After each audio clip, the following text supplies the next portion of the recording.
አሰምተው ተናገረ። እኒህ ሰዎች ግሩም ከሚሆን ከቃሉ ጩኸት የተነሳ ደንግጠው እንደ ድንጋይ ሆኑ።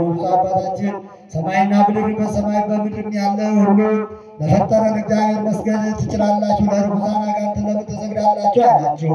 እነርሱ በፍጹም ፍርሃት ደንግጠው አቤቱ ከሆነ ጀምሮ እንዲህ ያለ ስም የሰማንበት ጊዜ የለም አሉት። ብፁዕ አባታችን ቀድሞስ ያለ እውቀት አደረጋችሁት፣ ዛሬ ግን እንዳትጠፉ ለእግዚአብሔር ስገዱ። ለርኩሳን አጋንንት የሚሰዋ ሁሉ ከወገኑ ጋራ ፈጽሞ ይጠፋ ከወገኑ ጋራ ፈጽሞ ይጠፋልና አላቸው። በተንትረው ፈጣሪያቸውን ዝም ይለናል፣ ከዚህ ካልሰገድለት ካልሰዋንለት ወንዶችም ሴቶችም ልጆቻችንን ይገልብናልና ገንዘባችንም ሁሉ ሀገራችንን ያጠፋናልና ስለዚህ እንገዛለታለን አሉት። አባታችን ተክለ ሃይማኖት እኔን አይ ዘንድ ወዴት አለ አላቸው። እኔም አየው ዘንድ ወዴት አለ አላቸው። በሌሊት ነው እንጂ ቀን አይታይም አሉት። ብፁዕ አባታችን በእውነት በጨለማ ይታይ ይሆን አላቸው። ስራው ክፉ የሆነ ብርሃንን ይጠላል፣ ስራው እንዳይገለጽበት ወደ ብርሃን አይመጣምና። ስራው በጎ የሆነ ግን ወደ ብርሃን ይመጣል፣ ስራው ይገለጽ ዘንድ ሁለንተናው ጨለማ እንደሆነ በዚህ እወቁት። ዳግመኛስ ወደ እናንተ የሚመጣበት ጊዜ በምን ታውቃላችሁ አላቸው። እሳት ለብሶ በእጁ ተቀምጦ እንደ ክረምት ነጎድጓድ ይሰማል ይመጣል አሉ። በጅብ የተቀመጠ ብዙ ሰዎች በግራ በቀኝ ይከተሉታል፣ ሁሉ በአፋቸው እሳት እያናፉ ይመጣሉ አሉት። ብፁዕ አባታችን እንዲህ አላቸው፣ በእውነት ርኩስ ነው ከፈረሶች እርሱ ይረክሳል፣ እስኪመሽ ድረስ እንጠብቀው። ያሸነፈኝ እንደሆነ እሰግድለታለሁ፣ እኔ ያሸነፍኩት እንደሆነ ለእኔ ፈጣሪ ትሰግዳላችሁ አላቸው። አንተ ካሸነፍከው አሁን ለአንተ አምላክ እንሰግዳለን አሉት። በመሸም ጊዜ ግሩም ያይደለ ይህ ጋኔን እንደ ልማዱ ባለው ግርማ መጣ። አባታችን ተክለ ሃይማኖት ተነስተው በመስቀል አማተበበት፣ ከተቀመጠበትም ጅብ ላይ ወደቀ፣ እንደ ጢስም ተኖ ጠፋ።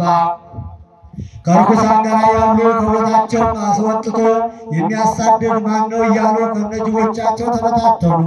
የአገሩ ሰዎችም ይህን ባዩ ጊዜ አምላክህን በእውነት ሁሉ የሚያሸንፍ ኃያል ነው እያሉ ደንግጠው ከአባታችን እግር ላይ ወደቁ። ብፁዕ አባታችን እንዲህ አላቸው፣ እንግዲህ አትፍሩ፣ ለአብ ባሕርይ ልጅ ለኢየሱስ ክርስቶስ ለባሕርይ ሕይወቱ ለመንፈስ ቅዱስ ስገዱ። እሱ ሁላችሁን እስክትመለሱ ድረስ ከእናንተ ማን ሊያጠፋ አይወድምና ፍየልና ላም ልትሰውለት አይፈልግም፣ የላም ሥጋ አይበላምና ወይንም የፍየል ደም አይጠጣም። በመገዛት ስገዱለት፣ በእውነት አምልኩት እንጂ እሱ ብቻ የፍጥረት ሁሉ ፈጣሪ ነውና በሰማይም በምድር በባህሪ በቀላያትም ያለ እርሱ ሌላ አምላክ የለምና። እሱ ይገድላል፣ እሱ ያድናል፣ ያደህያል፣ ያበለጽጋል፣ ያዋርዳል፣ ያከብራል። ምንም የሚሳነው ሥራ የለም። ስለዚህ ያለው ንጉሥ ሆኑበት የዘላለም ሕይወት ታገኙ ዘንድ ይህንን የመሰለ ሁሉ ብፁዕ አባታችን እስኪነጋ ድረስ ሲያስተምራቸው አደረ። ስለዚህም ሰዎች ይህን ድል የነሳውን አምላካችን አንተ ከእኛ ዘንድ ከሄድክ ይገድለናልና ገንዘባችንም ሀገራችንም ያጠፋብናል፣ ምን እናደርጋለን አሉት። አባታችን ተክለ ሃይማኖት ፈጽማችሁ በእግዚአብሔር ካመናችሁ በምንም አያሸንፋችሁም። ይህም ጋኔን ደካማ ነውና ሳያሳመማችሁ ነገር ወንዶችም ሴቶችም ልጆቻችሁን ሀገራችሁንም ገንዘባችሁንም ያጠፋባችሁ ነበር። ዛሬስ ሂዳችሁ ለሀገሩ ሰው ሁሉ ንገሩ፣ የታመሙት በሽተኞች ሁሉ ይዞ ይምጣ፣ የፈጣሪ ኃይል ታዩ ዘንድ እሱ ሳትጥሩ ዋጋ ሳትሰጡት ያድንላችኋልና። እነሱም ደስ ብሏቸው ተነስተው ወደ ቤታቸው እየሮጡ ሂደው ለሀገሩ ሰው ነገሩ። የሀገሩም ሰው ሁሉ ደስ እያላቸው ተሰብስበው በሽተኞችን ሰብስበው በቁጥራቸው 12 አንካሳ 13 ጎባጣ 7 ገኔን የሚጥላቸው 10 ዕውራን ነበሩ። በአልጋ እየተሸከሙ አመጧቸው።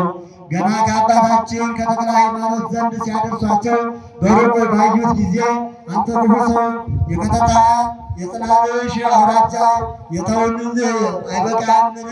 ከዚህም ልታሳድደን መጣህ እያሉ ያደሩበትን አጋንንት ጮኹ። ዘወትር እንዲህ እየፈጠርክ ስትሄድ በእግሬ ነው ወይስ በነፋስ ትቀመጣለህ? ካንተ የምንሸሽበት አጣን።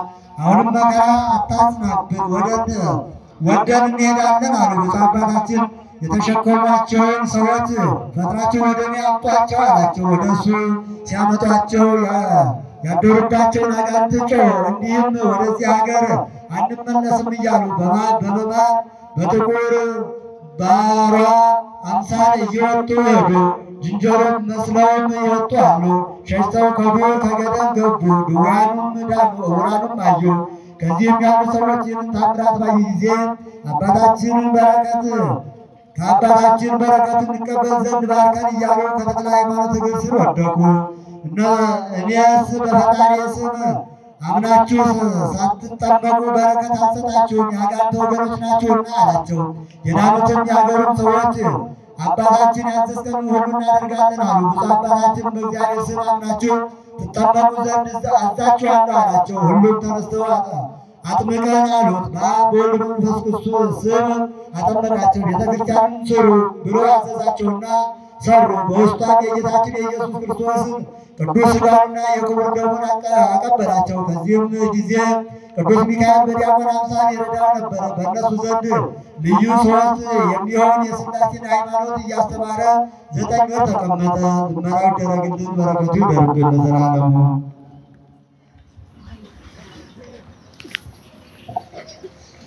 ጸሎቱ በረከቱ አማላጅነቱ በእውነት ለዘላለሙ ይደረግልንና አባታችን ተክለ ሃይማኖት ያደረገው ታምር ይህ ነው። በምድረ ጎጃም የክቡር አባታችን የተክለ ሃይማኖት የዕረፍቱ በዓል በሚከበርበት ዕለት ታላቅ ታምር ተደረገ። ይኸውም የመታሰቢያው በዓል ለማክበር ሰዎች በተሰበሰቡበት ቤተክርስቲያን ከቅጽር እስከ ቅጽር ድረስ ቀስተ ደመና ተተከለ።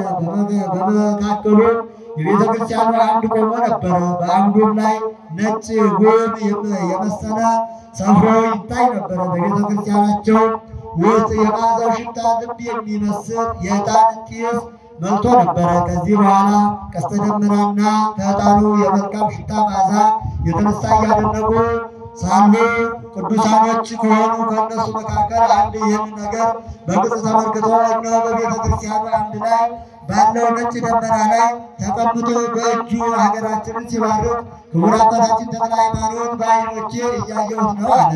ዳግመኛ በዚህ አካባቢ ካህን ያልሆነ ቢኖር ከዚህ ገለልና ሕዝቡን በቆሙበት ቦታ ሄዶ